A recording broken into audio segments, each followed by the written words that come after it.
ಕೂಡ ತಮ್ಮ ತಮ್ಮ ಆಸನ ಕೂಸಿ ಧರ್ಮಸ್ಥಳದ ಧರ್ಮಾಧಿಕಾರಿ ವೀರೇಂದ್ರ ಹೆಗಡೆ ಅವರು ಬರ್ತಾರೆ.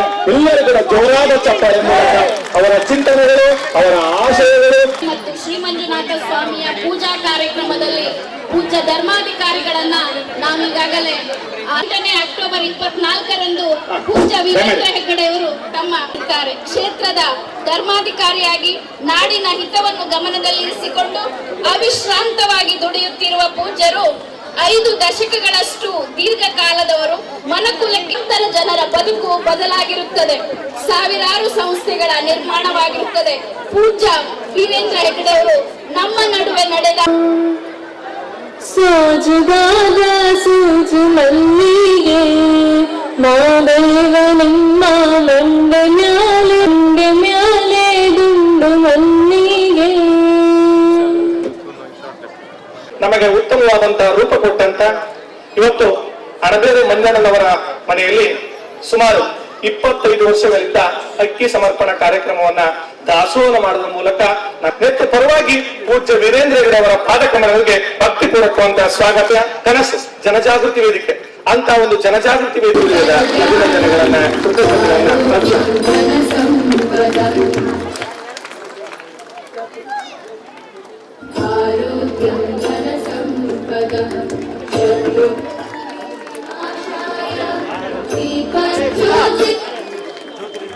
ಊಟ ಹಿಂದೆ ಬರಮ್ಮ, ಸ್ವಲ್ಪ ಊಟ ಸ್ವಲ್ಪ ಹಿಂದೆ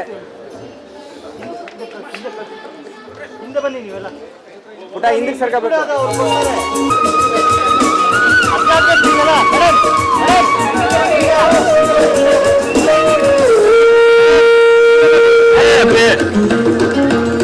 ಮೆಲ್ಲಕ್ಕೆ ನಿಧಾನ ಕೊಡೋಣ, ನಮ್ದೆಲ್ಲ ಅಲ್ಲಾಡ್ತದೆ. ಸರಿ ಸರಿ ಸರಿ. ಇಲ್ಲ ನೋಡಿ, ಏನೋ ಮುಂದೆ ನೋಡಿ.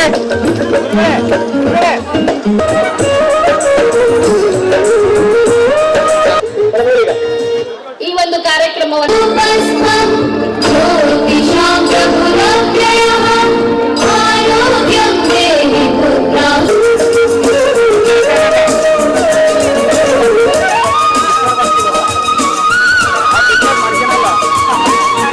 ನಮ್ಮ ಇಡಿ ಸಾವರು 9ನೇಯನ್ನ ಗಂಟೆ ಮಾಡಬೇಕು. ಇಡಿ ಸಾರ್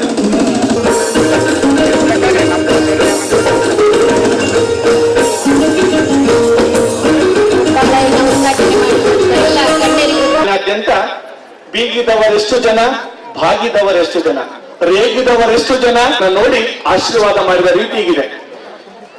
ಪೂಜ್ಯ ವೀರೇಂದ್ರ ಹೆಗಡೆ ಅವರು ಅಂತ ಅವತ್ತಿ ಪೂಜ್ಯ ವೀರೇಂದ್ರ ಹೆಗಡೆ ಅವರ ಆಶೆ ಇಷ್ಟೇ. ಬೀದಿಯಲ್ಲಿ ಎಷ್ಟೇ ದೀಪ ಬೆಳಗಿದ್ರು ಕೂಡ ಅದು ದಾರಿ ದೀಪಗಳು. ಆ ದಾರಿ ದೀಪ ಹಿಂದೂ ದೇಗುಲದ ಧರ್ಮಾಧಿಕಾರಿಯಾಗಿ ಪದ್ಮಭೂಷಣ ಡಾಕ್ಟರ್ ವೀರೇಂದ್ರಗಳನ್ನು ಬೆಳೆಸ್ತಕ್ಕಂಥದ್ದು. ಯಾಕಂದ್ರೆ ಧರ್ಮಸ್ಥಳ ಸಂಸ್ಥೆಗೆ ಪೂಜ್ಯ ವೀರೇಂದ್ರ ಹೆಗಡೆ ಅವರು ಮಾತೃಶ್ರೀಮನವರೇ ಕಾರಣ. ಜ್ಞಾನ ವಿಕಾಸದ ಮೂಲಕ ಮನುಷ್ಯರನ್ನ ಹೊಂದಿ ನಮ್ಮೆಲ್ಲರ ಬದುಕಿಗೆ ಹೊಸ ಚೈತನ್ಯವನ್ನ ಕೊಟ್ಟು ಎಲ್ಲ ಬಿಟ್ಟಿದ್ರು. ಯಾಕಂದ್ರೆ ನಸೆಯ ಅಲೆ ಸಾವಿನ ಬಲೆ. 11ನೇ ಶತಮಾನದ ಶ್ರೇಣಿತರು ನುಡಿದರೆ ಮುತ್ತಿನ ಆರವನ್ನು ಈ ಸಂಸ್ಥೆಗೆ ಅದಕ್ಕೆ ಹೇಳೋದು, ನಮ್ಮ ಬಾಳು ಬೆಳಗುವ ಹಣಕ್ಕೆ ನಿರಂತರ ಉರಿಯುತ್ತಿರಬೇಕು. ಬತ್ತಿ ಆರಬಾರದು, ಉತ್ಸಾಹ ಬತ್ತಬಾರದು. ಒಬ್ಬರ ಮನೆ ದೀಪ ಆರಿಸುವವರೆಗೆ ನಿಮ್ಮ ಮನೆ ದೀಪ ಆರುತ್ತೆ, ಅದನ್ನು ಯೋಚನೆ ಮಾಡಿಕೊಳ್ಳಿ. ಹಾಗೆ ಪೂಜ್ಯ ವೀರೇಂದ್ರ ಹೆಗಡೆ ಅವರ ಆಶಯಗಳು, ಅಭಿವೃದ್ಧಿಗಳು, ಅವರ ಆ ಸಂಸ್ಥೆಯ ಬಗ್ಗೆ ಮಾಡುವ ಟೀಕಿಲ್ಲ. ಹಾಗಾಗಿ ಎಷ್ಟೇ ಒಳ್ಳೆ ಕೆಲಸ ಮಾಡಿದ್ರು ಕೂಡ ಸಮಾಜದಲ್ಲಿ ಟೀಕೆ ಇರ್ತವೆ. ಆದ್ರೆ ಪೂಜ್ಯರು ಹೇಳ್ತಾರೆ, ಯಾರ ನಿಂದಕರ ಬಗ್ಗೆ ಯೋಚನೆ ಮಾಡಬೇಡ್ರಿ, ನಮ್ಮ ಹಿಂದೆ ಬೈಯು ಬರೋ ಯೋಚನೆ ಮಾಡಬೇಡ್ರಿ. ನಿಮ್ಮ ಈ ಎಲ್ಲ ಕಾರ್ಯಕ್ರಮಕ್ಕೆ ಪ್ರೇರಕರಾದಂಥ ಅಣಬೇರೆ ಮಂಜಣ್ಣ ಅವರೇ ದಂಪತಿಗಳೇ ಮತ್ತೊಬ್ಬರು ಎಲ್ಲ ಕುಟುಂಬಸ್ಥರೇ ಮತ್ತು ಇಲ್ಲಿ ಆಗಮಿಸಿದಂಥ ಎಲ್ಲ ಭಕ್ತರು, ಈ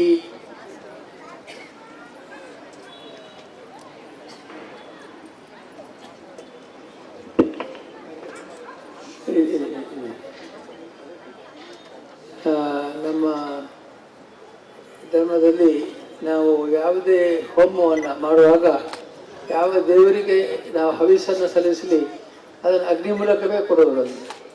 ಅಗ್ನಿಯನ್ನು ಉಜ್ವಲಗೊಳಿಸಿ ಅಗ್ನಿಗೆ ಸಮರ್ಪಣೆ ಮಾಡಿದಾಗ ಅದು ಆಯಾ ಶಕ್ತಿಗಳಿಗೆ ಹೋಗ್ತದೆ ಅಂತ.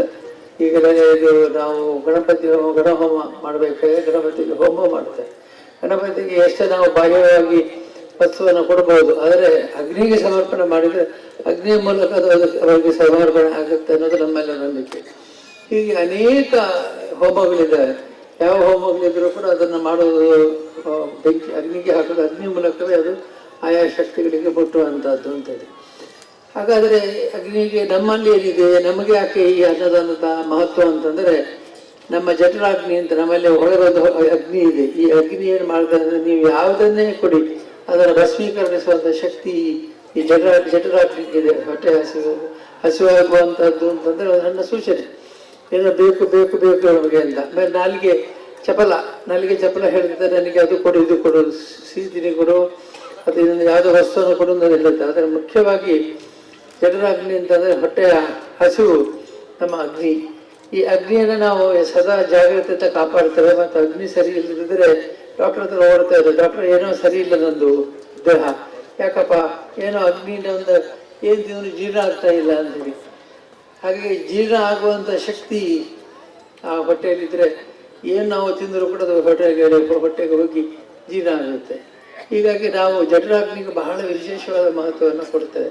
ಜಠರಾಗ್ನಿಗೆ ನಾವು ತಿಂದ ವಸ್ತುಗಳನ್ನೆಲ್ಲವನ್ನು ಹೊಟ್ಟೆಗೆ ಹಾಕಿದಾಗ ಅದು ಅಲ್ಲಿ ಬೆಂಕಿಯಾಗಿ ಕರಗಿ ದೇಹದ ಎಲ್ಲ ಅಂಗಾಂಗಗಳೇ ಹೋಗುತ್ತೆ, ರಕ್ತಕ್ಕೆ ಹೋಗುತ್ತೆ, ಎಲುಬಿಗೆ ಹೋಗ್ತದೆ, ಬೇರೆ ಬೇರೆ ಭಾಗಗಳಿಗೆ ಹೋಗ್ತದೆ. ಹೋಗಿ ಅಲ್ಲಿ ಬೇಕಾದಂಥ ಎಲ್ಲ ಆಹಾರ ದೇಹಕ್ಕೆ ಬೇಕಾದ ಶಕ್ತಿಯನ್ನು ಅದರಲ್ಲಿ ಉಂಟು ಮಾಡಿ ಅದಕ್ಕೆ ಕೊಡ್ತದೆ. ಹಾಗಾಗಿ ನಾವು ಬಹಳ ವಿಶೇಷವಾಗಿ ಪ್ರಾರ್ಥನೆ, ನಮ್ಮ ಹಿಂದೂ ಧರ್ಮದ ಪ್ರಕಾರ ಪ್ರಾರ್ಥನೆ ಮಾಡುವಂಥದ್ದು ಅನ್ನದಾನದಲ್ಲಿ ವಿಶೇಷವಾದಂಥ ಮಹತ್ವ ಇದೆ ಅಂತ. ಗುರುಗಳಿಗೆ ಆಹಾರ ದಾನ ಮಾಡ್ತೇವೆ ನಾವು. ಗುರುಗಳಿಗೆ ಆಹಾರ ದಾನ ಮಾಡುವಾಗ ಹೇಳ್ತಾರೆ, ಗುರುಗಳಿಗೆ ಎಲ್ಲದಕ್ಕಿಂತಲೂ ವಿಶೇಷವಾಗಿ ಆಹಾರ ದಾನ ಮಾಡೋದು. ಅವ್ರಿಗೇನು ಬೇಡ, ಬೇರೆ ಏನು ಬೇಡ ಅವರಿಗೆ. ಈಗ ನಮ್ಮ ಕೆಲವು ದಿಗಂಬರ ಮನೆಗಳಿಗೆ ಬೆತ್ತಲ ಇರ್ತಾರೆ, ಅವರು ಬಟ್ಟೆ ಬೇಡ, ಆಭರಣ ಬೇಡ, ಇನ್ನೊಂದು ವಸ್ತುಗಳಾದರೆ ಅವರಿಗೆ ದಿವಸಕ್ಕೊಮ್ಮೆ ಆಹಾರ ಬೇಕು, ಆಹಾರ ಕೊಡಲೇಬೇಕು. ಯಾಕೆಂದರೆ ಈ ಸ್ವಾಧ್ಯಾಯ ಸ್ವಾಧ್ಯಾಯ ಓದುವಂಥದ್ದು, ಆಮೇಲೆ ಬೇರೆ ಬೇರೆ ಚರ್ಯಗಳನ್ನು ಮಾಡ್ತಾರೆ. ಅವರಿಗೆ ಪ್ರಾರ್ಥನೆ ಮಾಡಲಿಕ್ಕೆ, ಜಪ ಮಾಡಲಿಕ್ಕೆ, ತಪ ಮಾಡಲಿಕ್ಕೆ, ಹೋಮ ಮಾಡಲಿಕ್ಕೆ ಎಲ್ಲ ಬೇಕಾದಂಥ ಶಕ್ತಿ ಕೊಡಬೇಕು. ದೇಹ ಶಕ್ತಿವಂತವಾಗಿ, ದೇಹದ ಶಕ್ತಿ ಇಲ್ಲದಿದ್ದರೆ ಅವರು ಒಂದು ದಿವಸ ದೇಹ ಬಿಟ್ಟು ಹೋಗಬೇಕಾಗುತ್ತೆ. ಹಾಗಾಗಿ ಆ ಜಠರಾಗ್ನಿಯ ಬಗ್ಗೆ ನಮಗೆ ಮಾತ್ರ ಮನೆಗಳಿಗೆ ಮತ್ತು ಮಹಾತ್ಮರಿಗೆ ಕೂಡ ಬಹಳ ವಿಶೇಷವಾಗಿ ಅಗ್ನಿಯ ಶಮನ ಮಾಡುವಂಥ ಶಕ್ತಿ ಬರಬೇಕಾಗತ್ತೆ. ಹೀಗಾಗಿ ನಮ್ಮ ಧರ್ಮಸ್ಥಳದಲ್ಲಿ ಹಿಂದಿನಿಂದಲೂ ಕೂಡ ಅನ್ನದಾನ, ವಿದ್ಯಾದಾನ, ಔಷಧದಾನ ಮತ್ತು ಅಭಯದಾನ, 4 ದಾನಗಳು. ಅಭಯದಾನದಲ್ಲಿ ಎಲ್ಲ ಈ ಗ್ರಾಮೀಣ ಅಭಿವೃದ್ಧಿ ಮುಂತಾದೆಲ್ಲ ಕಾರ್ಯಕ್ರಮಗಳು ಅಭಯದಾನದಲ್ಲಿ ಸೇರಿಕೊಂಡಿರ್ತಾರೆ. ಆದರೆ ಅನ್ನದಾನಕ್ಕೆ ಪ್ರತ್ಯೇಕವಾದ ಮಹತ್ವ ಇದೆ. ಯಾಕೆಂದರೆ ಯಾರು ಅಲ್ಲಿ ಹೋಗಿ ಕೂತರು ಕೂಡ ಅನ್ನ ಬಳಸ್ತಾರೆ. ಆದರೆ ಅನ್ನವನ್ನು ಕೂಡ ನಾವು ಸುಮ್ಮನೆ ಬಿಸಾಡೋದಿಲ್ಲ, ಅದನ್ನು ಬಹಳ ಎಚ್ಚರಿಕೆಯಿಂದ ದಾಸೋಹ ಅನ್ನೋ ಶಬ್ದವನ್ನು ಬಳಸಿ ಪ್ರತಿಯೊಬ್ಬರಿಗೂ ಕೂಡ ಅನ್ನವನ್ನು ಇಕ್ಕಿ ಅವರಿಗೆ ಅದಕ್ಕೆ ಬೇಕಾದಂಥ ಊಟಕ್ಕೆ ರುಚಿಕರವಾದ ಪದಾರ್ಥಗಳನ್ನು ಬಿಟ್ಟು ಮಜ್ಜಿಗೆ ಹಾಕಿ ಇನ್ನೇನು ಹಾಕಿ ಅವರ ತೃಪ್ತಿಪಡಿಸಬೇಕು. ಅವರು ಊಟ ಮಾಡಿ ತೇಗಿದರೆ ಅದು ನಾವು ತಮಾಷೆಗೆ ಹೇಳ್ತೇವೆ ರೆಸಿಟ್ ಅಂತ, ರಸೀದಿ ಕೊಡೋದು ಹಾಗೆ ತೆಗೆದು ಮನೆಗೆ ಬಂದಂಥ ತೆಗೆದು ಚೆನ್ನಾಗಿ ಊಟ ಮಾಡಿ ಗಟ್ಟಿಯಾಗಿ ತೆಗೆದಿದ್ರೆ ನೀವು ತಿಳ್ಕೊಳ್ಬೇಕು ಅವ್ರು ಒಂದು ರಸೀದಿ ಬಂತು ಮನೆಗೆ ಅಂತ. ಆ ಥರ ರಸೀದಿ ಕೊಡುವಂಥದ್ದು ಕೂಡ ನಾವು ಹೇಳಿದ್ದೇವೆ ತಮಾಷೆಗಳು. ಆದರೆ ತಮಾಷೆ ಸತ್ಯವೂ ಕೂಡ ತೆಗೆದು ಬಂದರೆ ಒಳ್ಳೆಯ ರೀತಿಯಲ್ಲಿ ತೃಪ್ತಿ ಆಯಿತು ಅಂತ ಲೆಕ್ಕ. ಈ ರೀತಿ ಅನ್ನದಾನದ ಮಹತ್ವ ಧರ್ಮಸ್ಥಳದಲ್ಲಿ ಮೊದಲಿಂದಲೇ ಕಂಡು ಅನ್ನದಾನವನ್ನು ನಾವು ಮಾಡ್ತಾ ಬರ್ತಾ ಇದ್ದೇವೆ. ಮತ್ತು ಅನ್ನದಾನಕ್ಕೆ ಧರ್ಮದ ಪ್ರತಿ ತಿಂಗಳು ಕೂಡ ನುಡಿಕೊಟ್ಟಂಥದ್ದಿದೆ ಮತ್ತು ಮಾತಾಡಿದ್ರೆ ಹಾಗಾದರೆ ಆಹಾರದನ್ನೇ ನಮ್ಮಲ್ಲಿ ಉಗ್ರಾಣದಲ್ಲಿ ಅಕ್ಕಿ ಇದೆಯೇ ಅಂದರೆ ನಿಮಗೆ ಯೋಚನೆ ಬೇಡ ಅಂತ ಹೇಳ್ತಾರಲ್ಲ, ಅಕ್ಕಿ ಇದೆಯೇ ಅಂತ ಯೋಚನೆ ಬೇಡ, ಅಲ್ಲಿ ಅದಕ್ಕೆ ಬೇಕಾದಂಥ ಉಪಸಾಮಾನುಗಳಿದ್ದಾವೆ ಅಂತ ಯೋಚನೆ ಬೇಡ, ನೀವು ಅನ್ನದಾನ ಮಾಡಿದ್ದವರು ಹೇಳ್ತಾರೆ. ಅನ್ನದಾನ ಮಾಡುವಾಗ ನಿಮಗೆ ಅದರ ಯೋಚನೆ ಬೇಡ ಅಂತ ಹೇಳಿದರೆ ಹೇಗೆ ಆಗ್ತದೆ ನೋಡಿ. ಈಗ ನಾಳೆ ನಾಡಿದ್ದಿಗೆ ಅನ್ನದಾನಕ್ಕೆ ಏನು ಮಾಡಬೇಕು ಅಂದರೆ ಯೋಚನೆ ಮಾಡಬೇಕೇನಿಲ್ಲ. ದಾವಣಗೆರೆ ಒಂದು ಲೋಡು ಅಕ್ಕಿ ಅಲ್ಲಿ ಬಂದಾಯಿತು, ಹಾಗೆ 100 ಲೋಡು ಅಕ್ಕಿಗಳು ಅಲ್ಲಿಗೆ ಬರ್ತಾರೆ. ಅವ್ರು ಧರ್ಮದ ನುಡಿಕಟ್ಟಿನಲ್ಲಿ ಅದೇ ಹೇಳ್ತಾರೆ, ನಾಳಿನ ಯೋಚನೆ ನಿಮಗೆ ಬೇಡ, ಇವತ್ತು ಧರ್ಮ ಮಾಡಿ ದಾನ ಮಾಡಿ ನಾಳೆ ಬರುತ್ತೆ. ನಮ್ಮ ಶಾನುಭೋಗರು ಇದ್ದಾರೆ ಧರ್ಮ ಅನ್ನಪೂರ್ಣದ್ದು, ಅವರು ಹೇಳ್ತಾರೆ, ಸ್ವಾಮಿ ನಮಗೆ ತರಕಾರಿ ಇಲ್ಲ ಅಂತಂದರೆ ತರಕಾರಿ ಕಡಿಮೆ ಆಗ್ತಾ ಇದೆ, ಇಲ್ಲ ಅಂತ ಆಗೋದಿಲ್ಲ, ಕಡಿಮೆ ಆಗ್ತಾ ಬರ್ತಾ ಇದೆ, ಏನಪ್ಪ ಮಾಡೋದು, ನಾಡ್ದು ಭಾನುವಾರ ಸೋಮವಾರ ರಶ್ ಜಾಸ್ತಿ ಇರ್ತದೆ, ಏನು ಮಾಡೋದು ಅಂತ ಯೋಚನೆ ಮಾಡುವಾಗಲೇ ಒಬ್ಬರು ಫೋನ್ ಮಾಡ್ತಾರೆ, ಏನು ಸ್ವಾಮಿ ನಮ್ಮದು ಒಂದು ಲೋಡು ನಾಳೆ ಕುಂಬಳಕಾಯಿ ಬರುತ್ತೆ, ಒಂದು ಲೋಡು ಮಿಶ್ರ ತರಕಾರಿ ಬರುತ್ತೆ ಅಂತ ಫೋನ್ ಬರುತ್ತೆ ಅಂತ ಅವರಿಗೆ. ಅವ್ರು ಹೇಳಿದ್ದಾರೆ, ನಮಗೆ ಯಾವತ್ತೂ ಕೂಡ ಚಿಂತೆ ಮಾಡಿದ್ದಿಲ್ಲ, ತರಕಾರಿ ಇಲ್ಲ ಅಥವಾ ಅಕ್ಕಿ ಇಲ್ಲ ಅಂತ ಚಿಂತೆ ಮಾಡಿದ್ದಾರೆ, ಹೇಳಿದ ಕೂಡಲೇ ಅದು ಬರುತ್ತೆ, ಯೋಚನೆ ಮಾಡಿದ ಕೂಡಲೇ ಯಾರೋ ಒಬ್ಬರು ಹೇಳ್ತಾರೆ ನಾವು ಕೊಡ್ತೇವೆ ಅಂತ ಹೇಳಿ. ಎಲ್ಲೆಲ್ಲಿಂದ ಊಟಿಯಿಂದ ಬರುತ್ತೆ, ತಮಿಳುನಾಡಿಂದ ಬರುತ್ತೆ, ನಮ್ಮ ಕರ್ನಾಟಕದ ಎಲ್ಲ ಭಾಗದಿಂದ ಬರುತ್ತೆ. ಇದಕ್ಕೆ ಕಾರಣ ಏನು ಅಂತಂದರೆ ಅನ್ನದಾನಕ್ಕೆ ಒಂದು ಸಾರಿಗೆ ತೃಪ್ತಿಪಡಿಸತಕ್ಕಂಥ ಶಕ್ತಿ ಇದೆ ಅಂತ.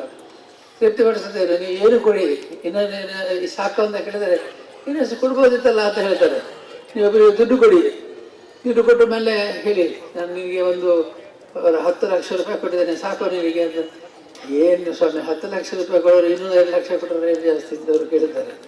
ಆದರೆ ಊಟ ಮಾಡಿ ತೃಪ್ತಿ ಆದವರಿಗೆ ಇನ್ನೂ ಸ್ವಲ್ಪ ತಗೊಂಡು ಸಾಧ್ಯವೇ, ನನ್ನ ಹೊಟ್ಟೆ ತುಂಬಿತ್ತದೆ, ಸ್ವಲ್ಪ ತಗೊಳ್ಳಿ, ನೀವು ಹಠ ಕಟ್ಟಿ ತಿನ್ನಲೇಬೇಕು ಅಂತ ಹೇಳಿ ಅವ್ರು ಹೇಳಿದ್ರೆ, ನಿಮ್ಮ ಕಾಲಿಗೆ ಬೀಳಿದ್ರೆ ದಯವಿಟ್ಟು ನೀವು ಮಾಡಬೇಡಿ, ನೀವು ಮುಂಗಿನವರೆಗಾಗಿದೆ, ಮುಂಗಿನವರೆಗೆ ತಿನ್ನಲಿಕ್ಕಾಗತ್ತಾ, ಅದನ್ನು ಮಾತದು ಬಳಕೆ ಮಾತು, ಮುಂಗಿನವರೆಗಾಗಿದೆ, ಇಲ್ಲಿವರೆಗೆ ತುಂಬಿದೆ ಹೊಟ್ಟೆ, ಇನ್ನು ನನಗೆ ತುಂಬಿಸ್ಕೊಡ್ಲಿಕ್ಕೆ ಸಾಧ್ಯ ಇಲ್ಲ, ಅಸ್ವಸ್ಥ ನಾನು ನಿಮಗೆ ಶರಣಾಗಿದ್ದೇನೆ, ಇನ್ನು ನೀವು ಹಠ ಮಾಡಬೇಡಿ ಅಂತ. ಅಂದರೆ ಒಂದು ಸಲಕ್ಕೆ ಒಬ್ಬರನ್ನ ದಾನ ಕೊಟ್ಟು ಸೋಲಿಸಬೇಕಾದ್ರೆ ಅದು ಅನ್ನದಾನದಿಂದ ಮಾತ್ರ ಸಾಧ್ಯತೆ ಯಾರಾದರೂ ಕೊಡ್ಬೋದು. ನೀವು ಅತಿಥಿಗಳಿಗೆ ಧರ್ಮಸ್ಥಳಕ್ಕೆ ನಿಮ್ಮ ಮನೆಗೆ ಅತಿಥಿಗಳು ಬಂದಾಗ ಅವರಿಗೆ ಆಹಾರ ಮಾಡಿ ಸ್ವೀಕರಿಸಿದಲ್ಲಿ ಅವರು ಸ್ವೀಕರಿಸ್ತಾರೆ.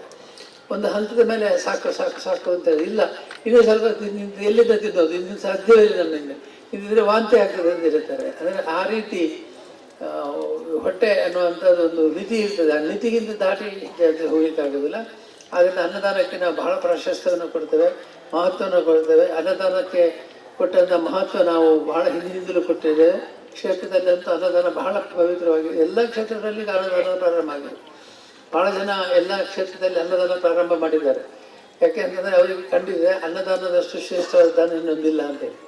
ಹೀಗೆ ಅನ್ನದಾನವನ್ನು ಮಾಡೋದು ಮತ್ತು ಸ್ವೀಕರಿಸುವಾಗಲೂ ಹಾಗೆ ಅನ್ನವನ್ನು ಛತ್ರದಲ್ಲಿ ಅನ್ನಪೂರ್ಣದಲ್ಲಿ ತಿರುಪತಿಯಲ್ಲಿ ಒಂದು ಬಾರಿ ಅದು ನಮ್ಮನ್ನು ಕೇಳಿದರು, ನಾವು ತಿರುಪತಿಯಲ್ಲಿ ಅನ್ನದಾನವನ್ನು ಪ್ರಾರಂಭಿಸಬೇಕು ಅಂತ ಇದ್ದೇವೆ, ನಮಗೆ ಮಾಹಿತಿ ಕೊಡಿ. ನಾವೆಲ್ಲ ಮಾಹಿತಿ ಕೊಡ್ತೇವೆ, ನಿಮಗೆಲ್ಲ ವ್ಯವಸ್ಥೆ ನಾವು ಮಾಡ್ತೇವೆ ಅಂತ ಹೇಳಿ ಅದಕ್ಕೆ ನಮ್ಮಲ್ಲಿ ಕೆಲವು ಪಾತ್ರ ಸಾಮಾನುಗಳನ್ನ ತಿರುಪತಿ ಕೊಟ್ಟಿದ್ದೇವೆ ಮತ್ತು ಅಲ್ಲಿ ಅವರಿಗೆ ಯಾವ ರೀತಿ ಬಳಸುವುದನ್ನು ಕೂಡ ನಾವು ಮಾಡಿದ್ದೇವೆ. ಈಗ ಅವರು ಸ್ವತಂತ್ರವಾಗಿ ಕೆಲವು ಹೊಸ ಯೋಜನೆಗಳನ್ನು ಹಾಕ್ಕೊಂಡಿದ್ದಾರೆ.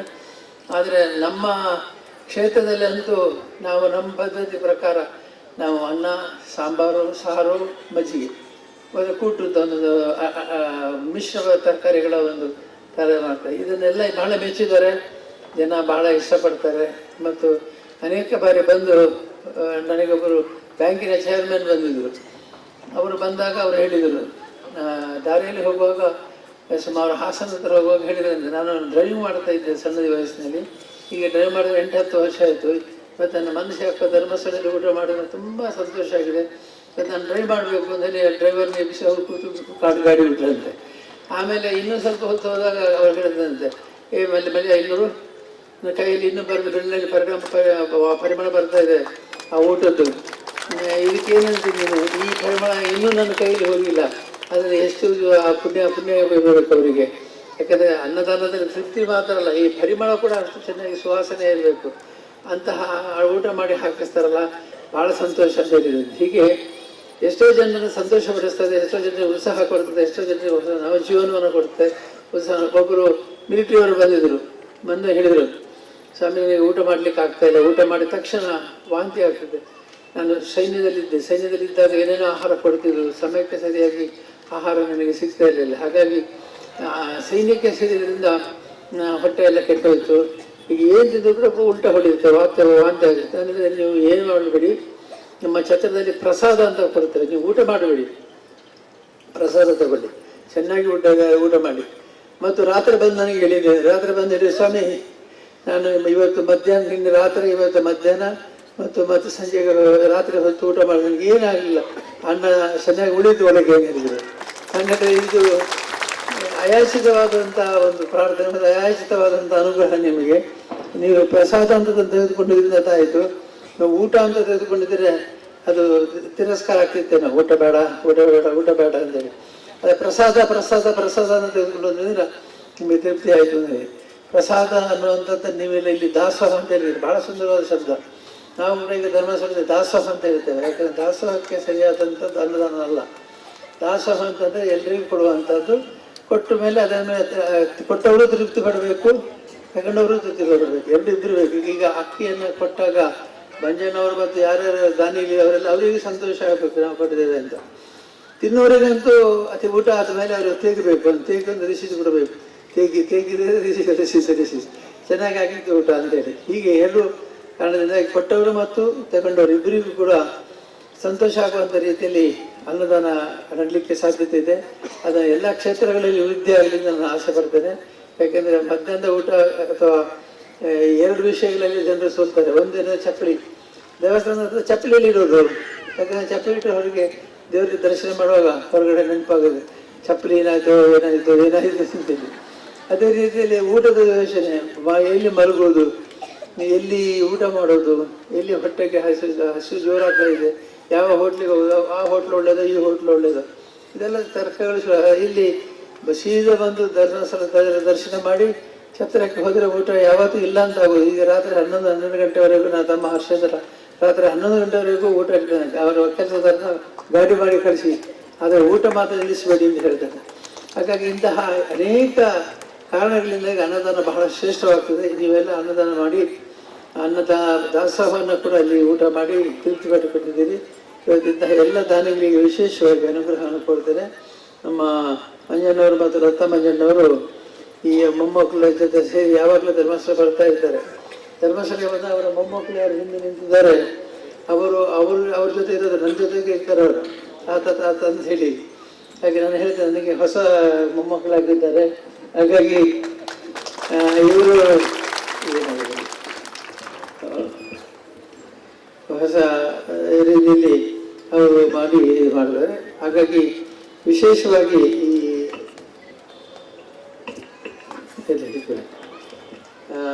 ದಾನದ ರೀತಿಯಲ್ಲಿ ಅವರು ಪ್ರೀತಿಯಿಂದ ಮಾಡುವಂಥ ಎಲ್ಲ ಅನ್ನದಾನ, ಆಹಾರದಾನ ಇದೆಲ್ಲ ಒಳ್ಳೆಯ ರೀತಿಯಿಂದ ಅವರಿಗೂ ಅವರ ಕುಟುಂಬಕ್ಕೂ ರಕ್ಷಣೆ ಇರಲಿ ಮತ್ತು ಎಲ್ಲ ರೀತಿಯಿಂದಲೂ ಕೂಡ ತೃಪ್ತಿ ಪಟ್ಟುಕೊಂಡು ಎಲ್ಲರೂ ಕೂಡ ಸಂತೋಷ ಬರಲಿ ಅಂತ ಆಶಿಸ್ತಾ, ಇಂತಹ ಒಂದು ದಾನವನ್ನು ಮಾಡ್ತಾ ಬಂದಂಥ ಕುಟುಂಬದವರಿಗೆ ಮತ್ತು ಅವರಿಗೆ ಸ್ವಾಮಿಯ ರಕ್ಷಣೆ ಇರಲಿ. ಪವಾಡಗಳು ಪವಾಡಗಳು ನಡೆಯುವಂಥದ್ದು ಹೀಗೆ ಅಂತ ಹೇಳಲಿಕ್ಕೆ ಸಾಧ್ಯ ಇಲ್ಲ. ಅದು ಸಣ್ಣದರಲ್ಲಿ ದೊಡ್ಡದಿರುವುದು ಅನೇಕ ರೀತಿಯಲ್ಲಿ ಪವಾಡಗಳು ನಡೀತದೆ. ಬಣ್ಣ ಬೇರೆ ಬಣ್ಣವರ ಮನೆಯಲ್ಲಿ ಅನೇಕ ರೀತಿಯ ಪವಾಡಗಳಿಂದ ನಡೆಯುತ್ತದೆ. ಅದು ಅವರ ಪ್ರೀತಿ ಮತ್ತು ವಾತ್ಸಲ್ಯದಿಂದ ಅವರು ಕೊಡತಕ್ಕಂಥ ಯಾವುದೇ ದಾನ ಇದ್ದರೂ ಕೂಡ ಅದು ಸ್ವೀಕಾರಾರ್ಹ. ನಾನು ಹೇಳಿದಾಗೆ ಧರ್ಮಸ್ಥಳದಲ್ಲಿ ಮಾತಿದೆ, ನಮ್ಮ ಉಗ್ರಾಣ ಯಾವತ್ತೂ ಭರ್ತಿಯಾಗಿರ್ತದೆ. ಮತ್ತು ನಮ್ಮ ಭಂಡಾರ ಯಾವಾಗಲೂ ನೆಲೆಜಾಂತಿಕಾಯಿ ತುಳುವಿನಲ್ಲಿ ಹೇಳ್ತಾರೆ, ನೆಲೆಜಾಂತಿಕಾಯಿ ಅಂತಂದರೆ ಆಳವನ್ನು ಕೂಡ ಲೆಕ್ಕ ಮಾಡ್ಲಿಕ್ಕೆ ಆಗದಂದ್ರೆ ಹೊಂಡ ಅಂತ. ಈಗ ಒಂದು ಹೊಂಡ ಇರುತ್ತೆ, ಹೊಂಡದಲ್ಲಿ ಕೂಳು ಹಾಕಿ ನೀವು 8 ಅಡಿ ನೀರಿದೆ 12 ಅಡಿ ನೀರಿದೆ ಅಂತ ಹೇಳ್ತೀವಿ. ಅದನ್ನು ಯಾರಿಗೂ ಲೆಕ್ಕ ಮಾಡ್ಲಿಕ್ಕೆ ಆಗೋದಿಲ್ಲ ಧರ್ಮಸ್ಥಳದ ಸಂಪತ್ತನ್ನು. ಅದೇ ರೀತಿ ಅಕ್ಕಿಯನ್ನು ಕೂಡ ಭಂಡಾರದಲ್ಲಿ ಅಕ್ಕಿ ಇದೆಯೇ, ತರಕಾರಿ ಇದೆಯೇ, ಸಾಮಾನು ಇದೆಯೇ ಅಂತ ಲೆಕ್ಕ ಮಾಡಲು ಅಗತ್ಯ ಇಲ್ಲ. ಅಷ್ಟು ನಾವು ತಂದು ಹಾಕ್ತೇವೆ. ನೀವು ಧರ್ಮ ಮಾಡಿ ಅಂತ ಹೇಳ್ತಾರೆ. ಈ ಅಕ್ಷರಶಃ ಈ ಮಾತನ್ನು ನಾವು ಒಪ್ಪುತ್ತೇವೆ.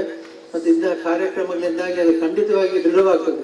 ಇದು ಬರೀ ಅವರು ಬಾಯಲ್ಲಿ ಹೇಳುವಂಥ ಮಾತಲ್ಲ, ಅದು ಬಾಯಲ್ಲಿ ಧರ್ಮದೇವತೆಗಳ ಬಾಯಲ್ಲಿ ಬರುವಂಥ ಮಾತು ನಿಜವಾಗಿಯೂ ಅದು ತೇಜಸ್ವಿಗಳಾದ ಶಕ್ತಿಗಳೇ ಹೇಳಿದ ಮಾತು ಅಂತೇಳಿ. ಹಾಗೆ ಎಲ್ಲರೂ ಕೂಡ ಇಂತಹ ಭಾಗ್ಯ ಸಿಗಲಿ. ಸಣ್ಣದಾದರೂ ದಾನ ಮಾಡಿ. ದಾನ ಮಾಡುವಾಗ ದೊಡ್ಡ ದಾನ ಲಾರಿಗಟ್ಟಲೆ ದಾನ ಮಾಡಬೇಕು ಅಂದರೆ ಏನಿಲ್ಲ. ಮನೆ ಹತ್ತಿರದಲ್ಲಿ ಅಥವಾ ಮನೆ ಊರಲ್ಲಿ ಇರುವಂಥ ದೇವಸ್ಥಾನಗಳಿಗೆ ಸಣ್ಣ ಕೊಡುಗೆಯನ್ನು ಕೂಡ ಕೊಡ್ಬೋದು. ಮೇಲೆ ಒಂದು ಟ್ರ್ಯಾಕ್ಟರ್ ನಿಲ್ಲಿಸುತ್ತೆ ದೇವಸ್ಥಾನದ ಎದುರುಗಡೆ ಇಟ್ಕೊಂಡು ನೋಡಿ, ಒಂದು ಕಡೆ ಟ್ರ್ಯಾಕ್ಟರ್ ಇದೆ. ಅಲ್ಲಿ ಕೆಲವರು ತಲೆ ಮೇಲೆ ಹೊಂದ್ಕೊಂಡು ಬಂದು ಹೆಗಲ ಮೇಲೆ ಇಟ್ಕೊಂಡು ಬರ್ತಾರೆ. 25 ಕಿಲೋ 50 ಕಿಲೋ 30 ಕಿಲೋ ತಂದಾಗ ಹೋಗ್ತಾರೆ. ಇವರು ಲೋಡ್ ಗಟ್ಟಲೆ ಲಾರಿಯಲ್ಲಿ ಕೊಡ್ಲಿಕ್ಕೆ ಆಗೋದಿಲ್ಲ. ಸಣ್ಣ ದಾನವನ್ನು ಕೂಡ ಮಾಡುವವರು ಬಹಳ ಜನ ಇದ್ದಾರೆ. ಅಂಥ ರೀತಿಯಲ್ಲಿ ಎಲ್ಲ ಕ್ಷೇತ್ರಗಳಲ್ಲಿ ಅನ್ನದಾನ ನಡೆಯಲಿ, ದಾಸೋಹ ನಡೆಯಲಿ. ನೀವು ಕೂಡ ಅಂಥದನ್ನು ದಾನ ಮಾಡುವಾಗ ನಿಶ್ಚಿಂತ ದಾನ ಮಾಡಿ. ನೀವು ದಾನದ ಫಲ ಎಲ್ಲಿ ಹೇಗೆ ಸಿಗುತ್ತೆ ಅಂತ ಹೇಳಲಿಕ್ಕೆ ಸಾಧ್ಯ ಇಲ್ಲ. ಎಲ್ಲ ರೀತಿಯಲ್ಲಿ ಒಳ್ಳೆಯದಾಗಲಿ. ದೇವರ ಆಶೀರ್ವಾದ ಇರಲಿ. ಮಂಜುನಾಥ ಸ್ವಾಮಿ ಆಶೀರ್ವಾದ ಬಣ್ಣಬೇರು ಮಂಜಣ್ಣ ಬರೀತಾರೆ, ಎಲ್ಲ ದಾನಿಗಳಿಗೆ ಸಿಗಲಿ, ನಿಮಗೂ ಕೂಡ ಸಿಗಲಿ ಅಂತೇಳಿ ಪ್ರಾರ್ಥಿಸ್ತೀನಿ. ಪೂಜ್ಯ ಕಾವಂದರು ಅತ್ಯಂತ ಉತ್ತಮವಾದಂತ ನುಡಿ ಸೇವೆ ಮೂಲಕ ನಮ್ಮೆಲ್ಲರ ಸ್ತುತಿ ಪಡಲಿಕ್ಕೆ ತನ್ನ ಪ್ರಯಾಣದಲ್ಲಿ ಅನೇಕ ಸವಾಲುಗಳನ್ನು ಎದುರಿಸಿ ದಾನ ಪರಂಪರೆಯನ್ನು ಯಶಸ್ವಿಯಾಗಿ ಮುನ್ನಡೆಸಿಕೊಂಡು ಬಂದಂತವರು ಪೂಜ್ಯ ಧರ್ಮಾಧಿಕಾರಿಗಳು. ಅವರಿಗೆ ಅತ್ಯಂತ ಧರ್ಮಸ್ಥಳದ ಧರ್ಮಾಧಿಕಾರಿಗಳಾದ ವೀರೇಂದ್ರ ಹೆಗ್ಡೆ ಅವರೇ, ಮತ್ತೆ ನಮ್ಮೂರಿನವರಾದ ಅಳಿಯರಾದ ಮಂಜುನಾಥ್ ಅವರೇ, ಅಲಿತ್ ಕುಮಾರ್ ಅವರೇ, ಕುಸುಮ್ ಶೆಟ್ಟರ್ ಅವರೇ, ಅದಕ್ಕೆ ಯಾವ ಅರ್ಥನೂ ಬರಲ್ಲ. ಒಂದು ಮಾತು ಮಾತ್ರ ಹೇಳಕ್ ಇಷ್ಟಪಡ್ತೇನೆ. ಧರ್ಮಸ್ಥಳ ವೀರೇಂದ್ರ ಹೆಗ್ಡೆ ಅವರು ಅನ್ನದ ಮಹತ್ವದ ಬಗ್ಗೆ ಸವಿಸ್ತಾರವಾಗಿ ಇದುವರೆಗೂ ನಮಗೆ ಮಹತ್ವದ ಬಗ್ಗೆ ತಿಳಿಸಿಕೊಟ್ಟಿದ್ದಾರೆ. ಅವರು ತಮ್ಮ 20ನೇ ವಯಸ್ಸಿನಲ್ಲೇ 21ನೇ ಧರ್ಮಾಧಿಕಾರಿಗಳಾಗಿ ಧರ್ಮಸ್ಥಳದಲ್ಲಿ ನಡೀತಿರತಕ್ಕಂಥ ಎಲ್ಲ ಕಾರ್ಯಕ್ರಮಗಳನ್ನ ಅಂದಿನಿಂದ ಇವತ್ತಿನವರೆಗೂ ಎಂಥ ಸಂದರ್ಭ ಬಂದರೂ ಆ ದೇವರ ಮಹಿಮೆ ಏನಿದೆಯಲ್ಲ ಸರಾಗವಾಗಿ ಅದು ನಡೆದು ಬಂದಿರತಕ್ಕಂಥ ವಿಚಾರನು ನಮ್ಮ ವೀರೇಂದ್ರ ಹೆಗ್ಡೆ ಅವರು ಅದನ್ನ ತಿಳಿಸಿಕೊಟ್ಟಿದ್ದಾರೆ. ಅವರು ಅನೇಕ ಕಾರ್ಯಕ್ರಮಗಳನ್ನು ಅವರು ಧರ್ಮಸ್ಥಳದಲ್ಲಿ ನಡೆಸ್ಕೊಂಡು ಬರ್ತಾ ಇದ್ದಾರೆ. ಅವರು 85ನೇ ಇಸವಿಯಲ್ಲಿ ಒಂದು ದೊಡ್ಡ ಸಮಾರಂಭ ಮಾಡಿಬಿಟ್ಟು ಅನ್ನಪೂರ್ಣ ಅಂತ ಹೇಳಿ ಒಂದು ದಾಸೋಹ ಒಂದು ಹಾಲನ್ನು ಕಟ್ಟಿದಾರೆ ಅಲ್ಲಿ ಪ್ರಸಾದ ಮಾಡಲಿಕ್ಕೋಸ್ಕರ, ಬಹಳ ದೊಡ್ಡದು. ನಾನು ಅವತ್ತು ಹೋಗಿದ್ದೆ. ಸುಮಾರು 5ರಿಂದ 10 ಸಾವಿರ ಜನ ಅವತ್ತಿನ ದಿವಸ ಪ್ರಸಾದ ಮಾಡಿರ್ಬೋದು. ಯಾವ ತೊಂದರೆ ಇಲ್ಲದಂದ್ರೆ ಪ್ರತಿಯೊಬ್ಬರಿಗೂ ಪ್ರಸಾದ ಸಿಕ್ಕಿದೆ. ಅಂತ ವ್ಯವಸ್ಥೆ ಇದೆ ಅಲ್ಲಿ ಅನ್ನದಾಸೋಹಕ್ಕೆ. ಅವರು ಅನ್ನದಾಸೋಹಕ್ಕೆ, ಜ್ಞಾನ ದಾಸೋಹಕ್ಕೆ, ಭಕ್ತಿಯಿಂದ ನಡ್ಕೊಳ್ಳಿಕ್ಕೆ ಸಾಕಷ್ಟು ಶ್ರಮ ಪಟ್ಟಿದ್ದಾರೆ ಅವರು ವೀರೇಂದ್ರ ಹೆಗ್ಡೆ. ಒಬ್ಬ ಧರ್ಮಾಧಿಕಾರಿಯಾಗಿ ಇಷ್ಟೊಂದು ಕೆಲಸ ಮಾಡಕ್ ಸಾಧ್ಯ ಅನ್ನೋದು ಊಹೆ ಮಾಡ್ಲಿಕ್ಕೂ ಸಾಧ್ಯ ಇಲ್ಲ. ವಿದ್ಯಾ ಕ್ಷೇತ್ರದಲ್ಲಿ ಅನೇಕ ಸಂಘ ಸಂಸ್ಥೆಗಳನ್ನ ಮಾಡಿ, ವಿದ್ಯಾ ಸಂಸ್ಥೆಗಳನ್ನ ಕಟ್ಟಿ, ಎಲ್ಲಾ ಸಮುದಾಯದವರಿಗೂ ಅವಕಾಶ ಮಾಡಿಕೊಟ್ಟಿರೋದು ಎಲ್ಲರೂ ಇದ್ರೆ ಅದು ಧರ್ಮಸ್ಥಳ. ನಾನು ಸುಮಾರು 20 ವರ್ಷದ ಕೆಳಗೆ ಧರ್ಮಸ್ಥಳ ಪಕ್ಕ ಉಜಿಲಿ ಮಧ್ಯೆ ಇದೆ ಶಾಂತಿವನ ಅಂತ ಹೇಳಿ, ಸುಮಾರು 2 ವಾರ ನಾನು ಅಲ್ಲಿದ್ದೆ. ಅಲ್ಲಿ ಎಸಿ ರೂಮ್ ಬೇರೆ ಇದೆ, ಕಾಟೇಜ್ಗಳು ಬೇರೆ, ಡಾರ್ಮೆಂಟ್ರಿ ಅಂತ ಅದನ್ನು ಬೇರೆ ಇದೆ. ನಾವಿದ್ದಾಗ ರುದ್ರಪ್ಪ ಅಂತ ಹೇಳಿ ಒಬ್ರು ಡಾಕ್ಟರ್ ಇದ್ದೆ. ನಾನು 2 ವಾರ 15 ದಿವಸ ಇದ್ದೆ. ಪ್ರತಿ ವಾರ 15 ದಿವಸಕ್ಕೊಂದ್ಸರಿ ವೀರೇಂದ್ರ ಹೆಗ್ಡೆ ಅವರು ಅಲ್ಲಿಗೆ ಶಾಂತಿವನಕ್ಕೆ ಬರ್ತಾರೆ. ನಮ್ಮ ರೂಮ್ಗೆ ಬಂದಿದ್ರು. ಫಸ್ಟ್ ಬಂದರೆ ಸೀದಾ ಬಾತ್ರೂಮ್ಗೆ ಹೋದ್ರು. ಬಾತ್ರೂಮ್ ಹೇಗಿಟ್ಟಿದ್ದಾರೆ ಅಂತ, ಬಿಸಿ ನೀರು ತಣ್ಣೀರು ಎಲ್ಲ ಬರ್ತಾರೋ ಇಲ್ಲೋ ಅಂತ ಹೇಳಿ 4 ಜನ ಅವ್ರು ಹಿಂದಿರ್ತಾರೆ. ಆ ರೂಮ್ ನಂಬರ್ ಹಾಕೊಂಡು ಬರ್ಕೊಳ್ತಾರ ಅವ್ರು, ಅದ್ರಲ್ಲಿ ಏನು ನ್ಯೂನತೆ ಇದೆ. ಆಮೇಲೆ ನಮಗೂ ಮಾತಾಡಿಸ್ತಾರೆ ಏನ್ ತೊಂದರೆ ಇದೆ ಅನ್ನೋದು. ಅಷ್ಟೊಂದು ಒಂದು ಸಣ್ಣ ವಿಚಾರನು ಪ್ರತಿಯೊಂದನ್ನು ನೋಡ್ತಾರೆ. ಅದರಿಂದನೇ ಅಷ್ಟೆಲ್ಲ ಬೆಳೆಯಕ್ಕೆ ಸಾಧ್ಯ ಇದೆ. ಇವತ್ತು ಅಲ್ಲಿ ಮಾಸ್ ಮ್ಯಾರೇಜ್ ಮಾಡ್ತಾರೆ, 500,000 ಮದುವೆಗಳು ಆಗ್ತವೆ ಅಲ್ಲಿ ಬಡವರು. ಅದು ಒಂದು ದೊಡ್ಡ ಕೆಲಸ, ಅದು ದೊಡ್ಡ ಕೆಲಸ. ಅನೇಕ ಅವರನ್ನ ಈ ವೀರೇಂದ್ರ ಹೆಗ್ಡೆ ಅವರನ್ನ ಗುರುತಿಸಿ ಅನೇಕ ಪದ್ಮಭೂಷಣ, ನಮ್ಮ ರಾಜ್ಯದ ಅನೇಕ ಅವರಿಗೆ ಪ್ರಶಸ್ತಿಗಳನ್ನ ಕೊಟ್ಟಿದ್ದಾರೆ. ಸುಮಾರು ಒಂದು 25 ನಾನು ನೋಡಿದ್ದು ನೆನಪಿದೆ. ಎಷ್ಟು 25-100 ಕೊಟ್ಟರು ಇವತ್ತೆಂತ ಭಕ್ತರು ಅವ್ರು ಎಷ್ಟು ಇದು ಮಾಡಿದಾರೋ ಅದನ್ನ ತೀರ್ಸಿದ್ರು ಸಾಲದಂತ ಪ್ರಶಸ್ತಿ ಅವ್ರಿಗೆ ಭಕ್ತರು ನಾವು ಕೊಡ್ಬೇಕು. ಅವ್ರು ಕೊಡೋ ಪ್ರಶಸ್ತಿ ದೊಡ್ಡದಲ್ಲ, ಭಕ್ತರು ಕೊಡುವಂತ ಪ್ರಶಸ್ತಿ ದೊಡ್ಡದವರು. ಅಲ್ಲಿ ಬಂದು ದೇವರ ಸನ್ನಿಧಿನಲ್ಲಿ